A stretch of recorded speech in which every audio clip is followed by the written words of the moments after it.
მეტაიდენტობის გაგება ჩემი აზრით ეს არის რომ ჩვენ მხოლოდ ქართველები კი არ ვართ. და ხშირად იყენებენ ზურაბ ჟვანიას სიტყვებს რომ მე ვარ ქართველი და მასა და მე ვარ ევროპელი და მე ვფიქრობ მე ვარ ქართველი და მასა სადამე მე ვარ კავკასიელი, არ ვიცი როგორ თქვა სხვანაირად.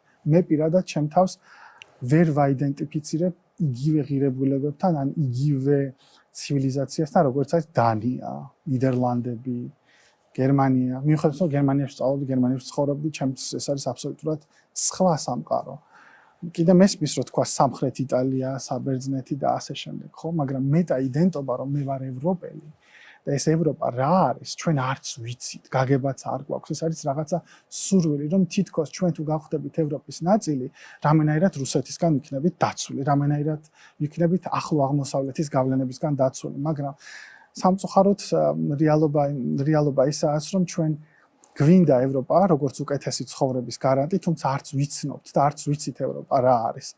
ევროპა არის ბულგარეთიც და ევროპა არის იტალიაც და ევროპა არის დანიაც და სამივე სხვადასხვა განვითარების, ეკონომიკური, პოლიტიკური, კულტურის განვითარების, მოცემულობის სხვადასხვა რეალობის სახელმწიფო. კეთილი, მაშინ ასე დავსვათ კითხვა, რა არის შენთვის ევროპა და რას ნიშნავს ევროკავშირი და რა განსხვავებაა ამ ცნებებს შორის და რატომ ვერ ვიგებთ ჩვენ ამ განსხვავებას?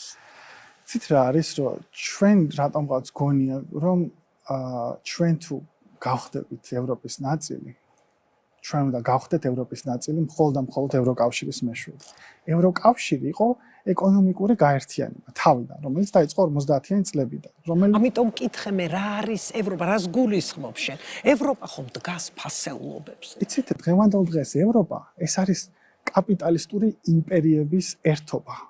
კაპიტალისტური იმპერიების ერთობა, რომელიც ადრე იყო დაფუძნებული მაგალითად ცალ-ცალკე ქრისტიანულ მონარქიებზე. რაც დღევანდელ დღეს ასე აღარ არის და ჩვენი გაგება მე ვფიქრობ, ცოტა მოძველებულია იმისა თუ რა არის ევროპა.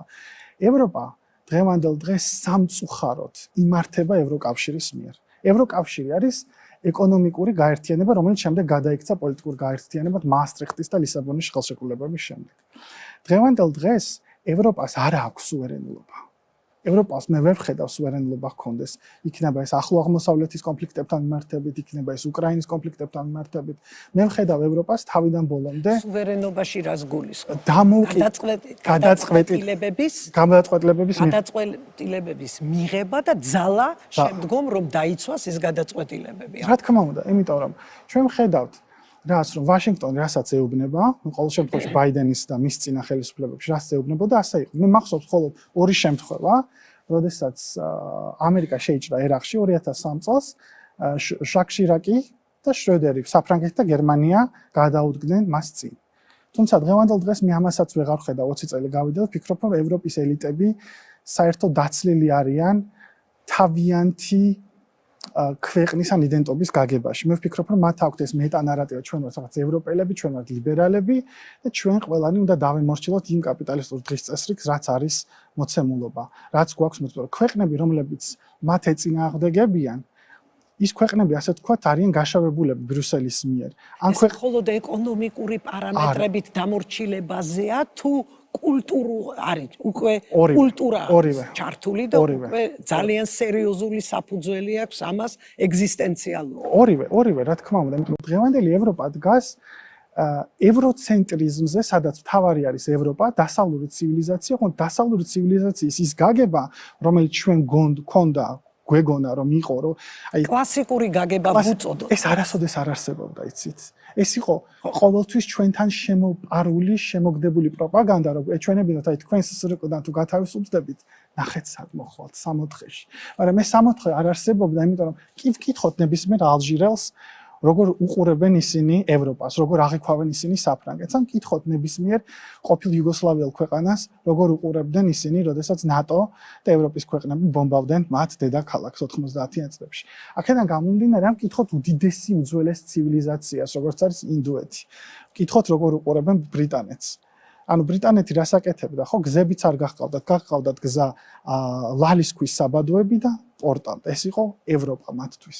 და ევროპა საბოლოო ჯამში იყო უმცირესობა, სოფლიოს მოსახლეობის უმცირესობა. ეს არის პატარა ნაწილი, მხოლოდ 13-14%-ია, რომელიც დღევანდელ დღეს როგორც ეკონომიკური გავლენითაც უკვე უბრუნდება იმ ეკონომიკურ და სოციო-პოლიტიკურ საერთაშორისო გავლენის ნიშნულს, რომელიც მას ჰქონდა მე-18-19 საუკუნემდე. და ის ქვეყნები და ის ცივილიზაციები, რომლებიც იყვნენ ყოველთვის უფრო წინ ეკონომიკურად, პოლიტიკური გავლენითაც და ცხოვრების დონითაც, მაგალითად ჩინეთი, ასე ვთქვათ, იბრუნებენ თავიანთ ტიტულს, რომ წამყვანი ცივილიზაციისა. ევროპა საბოლოო ჯამში გახდა ევროპა, იმიტომ რომ მათ შეძლეს მათზე უფრო სუსტი ხალხის დაჩაგვრა.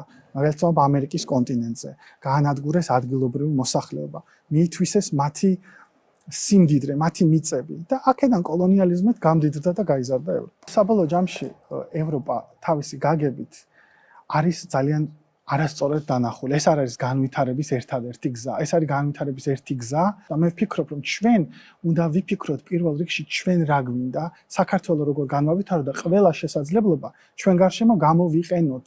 და ეს არ უნდა იყოს მხოლოდ ერთი კურსით ყურება.